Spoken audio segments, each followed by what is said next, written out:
Betul-betul aku pujilah Datuk Anwar ni. Memang terbaik. Pemimpin sekarang ni tahu apa yang dia nak buat untuk negara kita. Bukan jadi boneka je. Bukti dah ada. Tapi kita je yang tak pandang. Cuba tengok masa awal-awal Madani ada. Dia dah fokus terus kepada reformasi institusi dan juga integriti. Antara yang dilaksanakan ialah rang undang-undang perolehan kerajaan yang lebih ketat, di mana keputusan perolehan boleh dicabar dan diaudit secara bebas. Semua kementerian dah banyak kena audit, diselia semula. Lepas tu diperketatkan anti korupsi supaya tak banyak lagi orang buat korupsi ni. Contoh, orang nak bagi hadiah pun dekat individu atas urusan kerja, itu pun kena declare tau. Bukan main. Betul-betul aku pujilah Datuk Anwar ni. Memang terbaik.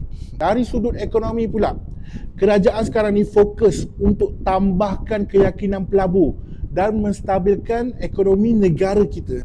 Antara hasil yang disebut termasuklah peningkatan keyakinan pelabur, pengukuhan perkhidmatan awam dan peningkatan daya saing negara peringkat global. Cuba korang tengok, mata wang negara sekarang ni makin naik.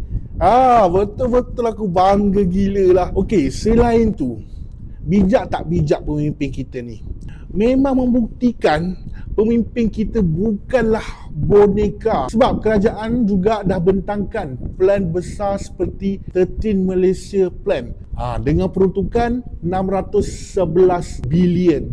Fokus dia bukan sekadar ekonomi tapi juga reformasi perkhidmatan awam dan mobiliti sosial serta kesejahteraan rakyat. Ini adalah plan besar kerajaan dalam 5 tahun untuk tentukan Malaysia nak jadi macam mana dalam 5 tahun akan datang. Korang dah buka mata kan sekarang?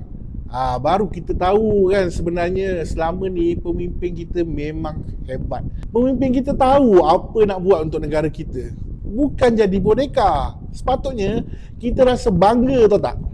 Betul tak apa yang saya cakap ni?